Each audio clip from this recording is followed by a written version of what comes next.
ni tanmiyatu shay'in halan fahalan, ni kukuza kitu na kulea kitu kidogo kidogo, hali na kwenda hali nyingine, ila haddi al-kamali, mpaka ikamilike. Kwa hivyo hiyo ndio maana ya neno tarbia katika maudhui yetu ya leo. Ndugu zangu katika imani, malezi ambayo tunazungumzia ni malezi ya watoto wetu. Allah subhanahu wa ta'ala ametupatia jukumu kubwa ya kulea watoto wetu, na Allah subhanahu wa ta'ala atakwenda kutuuliza kesho mbele Allah subhanahu wa ta'ala. Tutaenda kuulizwa mbele Allah subhanahu wa ta'ala kuhusiana na malezi ya watoto wetu. Kwa hivyo kila mzazi ana jukumu kubwa sana ya kulea watoto wake na katika tarbia na malezi ya Kiislamu ambayo Waislamu wanatuhimiza. Yaqulu al-haqqu tabaraka wa ta'ala, ya ayyuhalladhina amanu. Allah subhanahu wa ta'ala anasema, enyi ambao mlioamini, qu anfusakum wa ahlikum nara, jiokoeni nafsi zenu kutokana na moto, wa ahlikum, na watu wenu, familia yenu, watoto wenu nyumbani, ziokoeni kutokana na moto wa Jahannam. Waquduha an-nas wal hijara, moto huo ni ile ambayo Allah subhanahu wa ta'ala atachoma, kuni yake itakuwa ni wanadamu na mawe. Allah subhanahu wa ta'ala ameandalia moto huo kwa sisi wanadamu kienda kukhalifu amri ya Allah subhanahu wa ta'ala. Kwa hivyo hii aya inatuelekeza tuokoe kwanza nafsi yetu kutokana na moto wa Jahannam, na ahli yetu, watoto wetu na wake zetu nyumbani tuepushe na tuokoe kutokana na moto wa Jahannam. Alaiha malaikatun ghiladun shidad. Allah subhanahu wa ta'ala anaendelea anasema, moto huo wale wasimamizi wake malaika Allah subhanahu wa ta'ala ameandalia yenye wanasimamia na kuadhibu. Jukumu ya kuadhibu watu ni watu wenye nguvu na wakali ambao Allah subhanahu wa ta'ala ametoa huruma ndani yake. Hata wakikuadhibu namna gani, hawana huruma kabisa. Allah subhanahu wa ta'ala amewatoa huruma katika nafsi yao. La ya'suna Allah ma amarahum, hawamuasi Allah subhanahu wa ta'ala yale ambayo Allah subhanahu wa ta'ala amewaamrisha, wayafaluna ma yu'marun, bali wanafanya yale aliyoamrishwa na Allah subhanahu wa ta'ala. Ndugu zangu katika imani, hii aya inatuhimiza pia tuokoe nafsi zetu na watoto wetu na ahli yetu kwa jumla kutokana na moto wa Jahannam. Kisikia Allah subhanahu wa ta'ala, moja katika salaf anasema, kisikia katika Qur'ani Allah subhanahu wa ta'ala anasema, ya ayyuhalladhina amanu, enyi ambao mlioamini, wanasema tega sikio lako, ni imma ni amri Allah subhanahu wa ta'ala anakuamrisha, ama ni makatazo Allah subhanahu wa ta'ala anakukataza, ni kutahadharishwa ama ni kuamrisha amri ya Allah subhanahu wa ta'ala. Kwa hivyo ya ayyuhalladhina amanu, hapa Allah subhanahu wa ta'ala ameita wale ambao walioamini, kwa sababu wao ndio wako karibu zaidi ni Allah subhanahu wa ta'ala. Yaqulu Ali bin Abi Talib, kitafsiri hii aya anasema, allimuhum wa adibuhum, ni vipi utaokoa watoto wako na ahli yako na wake zenu kutokana na moto wa Jahannam? Ni kuwafundisha dini ya Kiislamu, kuwafundisha maadili ya Kiislamu, kufundisha dini ya Allah subhanahu wa ta'ala, na kuwafundisha adabu ya Kiislamu. Hiyo ndio kuokoa kutokana na moto wa Jahannam. Yaqulu Ibn Abbas radiyallahu anhu pia kitafsiri hii aya nasema, fi maana hadhihi al-aya i'lamu bi ta'ati Allah i'malu bi ta'ati Allah, yani mtekelezeni amri ya Allah subhanahu wa ta'ala. Ni vipi mtu anaokoa nafsi yake kutokana na moto wa Jahannam na ahli yake? Kutekeleza taa ya Allah subhanahu wa ta'ala, maamrisho ya Allah subhanahu wa ta'ala, wataqu maharim Allah, na kujiepusha na makatazo yale yote yaliyokatazwa na Allah subhanahu wa ta'ala. Hapo ndio umejiokoa nafsi yako kutokana na moto wa Jahannam. Na akaendelea anasema, wamuru auladakum bimtithali awamirillah, na amrisheni watoto wenu kutekeleza maamrisho ya Allah subhanahu wa ta'ala, kama ni sala, kama ni kufunga, kumcha Allah subhanahu wa ta'ala. Kutangu wakiwa wadogo unawaelekeza katika taa ya Allah subhanahu wa ta'ala. Wajtinabu manaha wajtinabu nawahi, na kuepusha na kuweka mbali kutokana na yale ambayo amekataza Allah subhanahu wa ta'ala. Anasema Ali bin Abbas, mfasiri wa Qur'ani, anasema fadhalikum wiqayatuhum minan nar, huko ndio kuokoa nafsi yako na watoto wako kutokana na moto wa Jahannam. Lakini kinyume chake, ukiacha watoto wako wanaleleka katika mazingira ambayo si ya taa ya Allah subhanahu wa ta'ala, watoto hawajui Allah subhanahu wa ta'ala, watoto hawaamrishi mema, watoto hawajui maadili ya Kiislamu, basi itakuwa umeacha watoto hao na ahli yao na familia yako waingie motoni, kama vile Allah subhanahu wa ta'ala ametutahadharisha katika hii aya.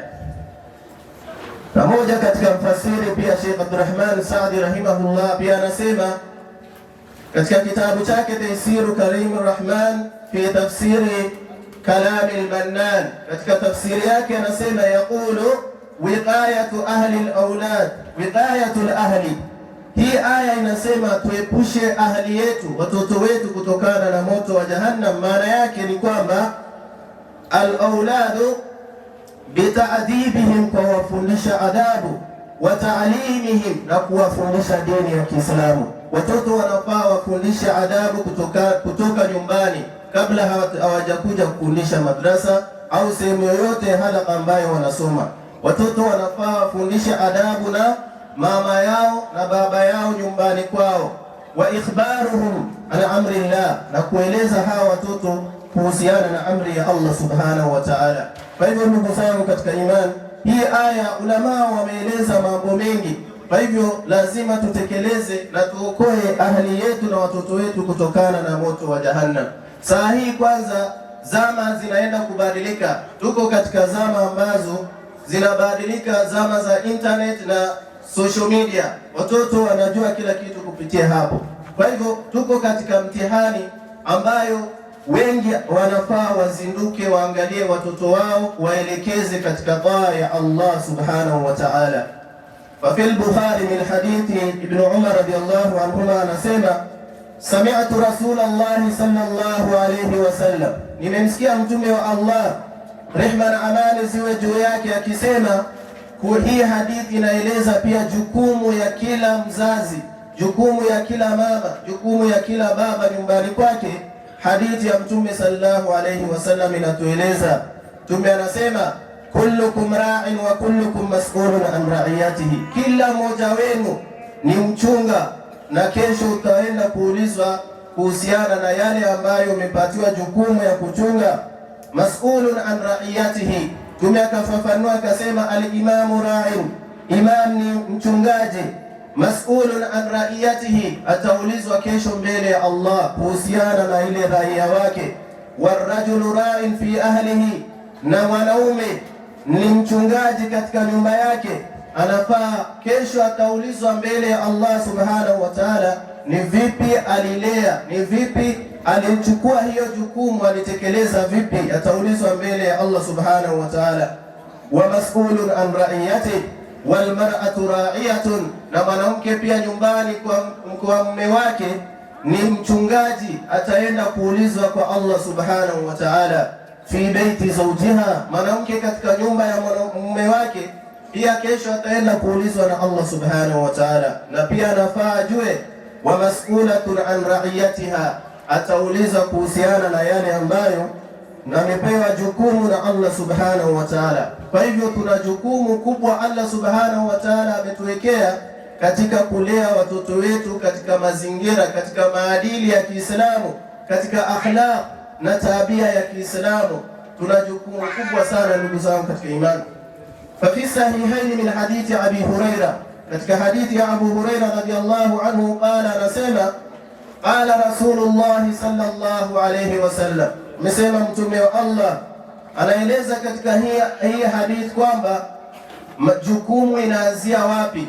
Kiangalia wengi katika wale ambao wamehudhuria katika hii kutano yetu au katika hii halqa yetu ni wale watu ambao ni vijana.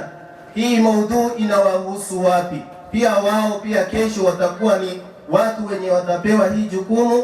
Mtu hawezi kaa mahali moja, kwa hivyo hii maudhui pia inawahusu wao.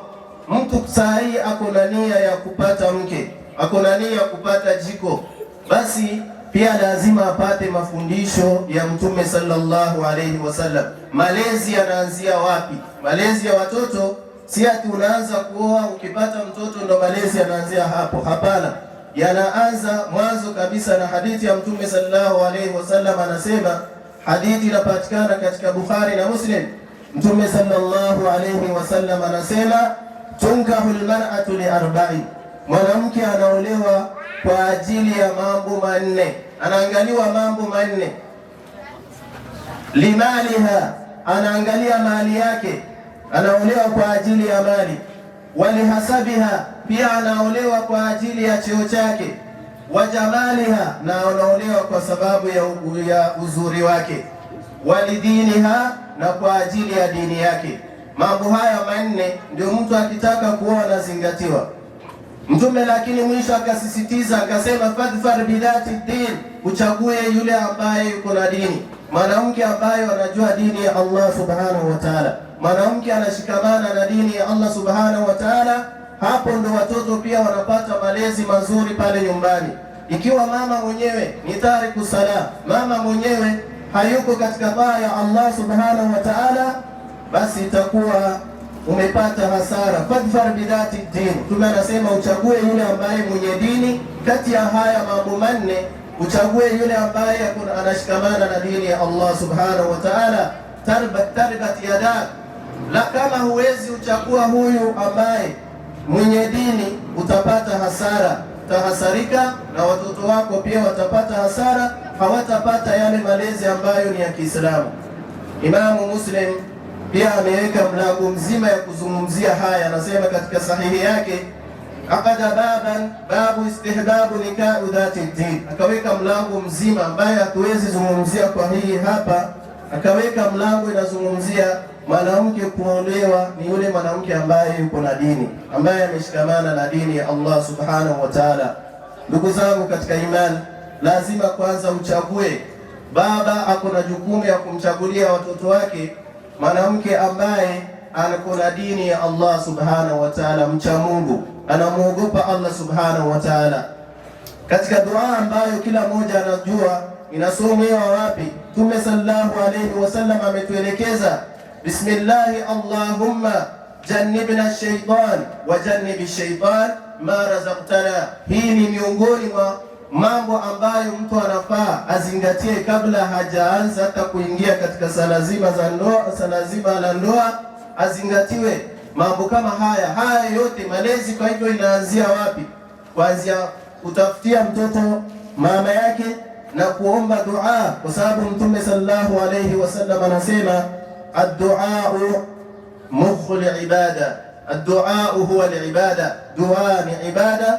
Na Mwenyezi Mungu subhanahu wa ta'ala ukimwomba hii dua, maana yake bismillah, unaanza na bismillah.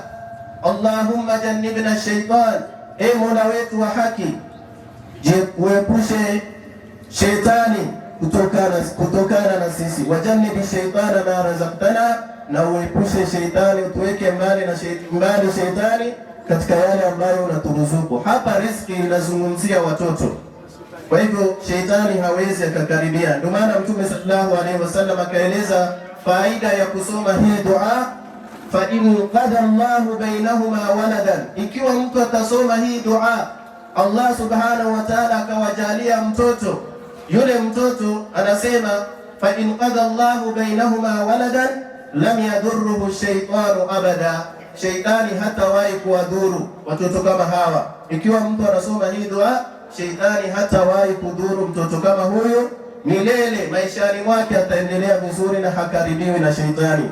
Hii yote ni kitu ambayo tumesahau na tumeacha nyuma sunna na mafundisho ya Mtume sallallahu alayhi wasallam, na kushikamana na dini ya Allah subhanahu wa ta'ala.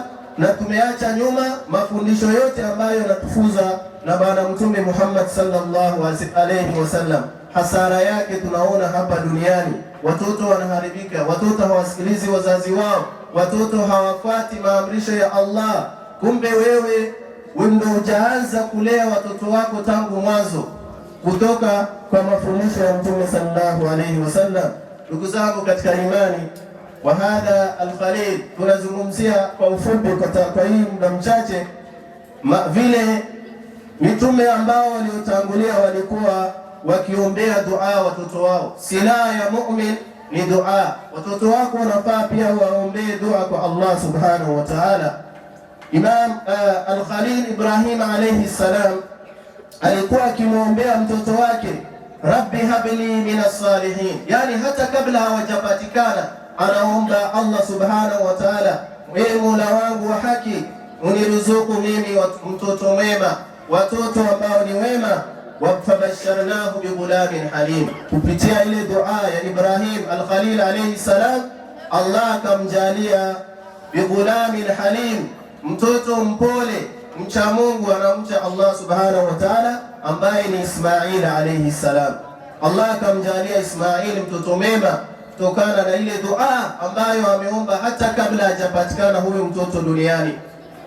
Na Ibrahim pia akamwombea, Rabbi ja'alni muqima salat, Mola, pamoja na kwamba yeye ni mtume wa Allah, mitume wote Allah subhanahu wa ta'ala amesema ni maasum, wako mbali na madhambi, lakini wanaomba Allah subhanahu wa ta'ala, Rabbi ij'alni muqima salat, nijalie mimi Mola wangu wa haki mwenye kusimamisha sala, mwenye kudumisha sala, wa min dhurriyati, na watoto wangu pia wawe ni miongoni mwa kutekeleza mwenye kusimamisha sala. Rabbana wa taqabbal dua, Mola wangu nikubalie dua yangu. Hivi ndo mitume walikuwa wakiombea watoto wao, Allah subhanahu wa ta'ala atengeneze mambo yao. Ikiwa mitume wenyewe hali yao ni hii, katika hii zama ambayo tuko ndani, inafaa usiku na mchana tumuombe Allah subhanahu wa ta'ala atutengenezee watoto wetu wawe ni watoto wema, kesho ukiondoka duniani wanakuombea Allah subhanahu wa ta'ala. Wa hakadha nabiyullah Zakaria alayhi salam pia alikuwa akimwombea watoto wake, Rabbi habli min ladunka dhurriyatan tayyiba innaka sami'ud du'a, Mola wangu nijalie mimi, nipatie mimi min ladunka, kutoka kwako wewe, dhurriyatan tayyiba, mtoto ambaye ni mwema, innaka sami'ud du'a, hakika wewe ni mwenye kusikia dua. Hii yote ni dua ya mitume kuombea watoto hata kabla hawajapatikana duniani. Ikiwa kwa hivyo malezi yanaanzia mwanzo kabisa, kabla hujapata nini, hujapata hawa watoto. Kwa hivyo ndugu zangu katika imani, tuko na jukumu kubwa Allah subhanahu wa ta'ala ametuwekea, tusilegeze, tusiachilie, ili watoto wetu ikuwe ni sababu ya kuachilia kwenda kuchomeka kwa adhabu ya Allah subhanahu wa ta'ala. Ndugu zangu katika imani, katika sahihaini min hadithi Abi Hurairah radhiyallahu anhu qala, Mtume sallallahu alayhi wasallam anasema, hawa watoto, kitu ambacho inafanya watoto wapotee, changamoto inawapata hawa watoto, wanaanza na wazazi wao nyumbani. Baba na mama vile wanakuwa nyumbani, hali yao na taa ya Allah subhanahu wa ta'ala ndio sababu ya wao kupotea kutoka kwa taa ya Allah subhanahu wa ta'ala. Hadithi ya Abu Hurairah radhiyallahu anhu, Mtume sallallahu alayhi wasallam anasema, kullu mauludin yuladu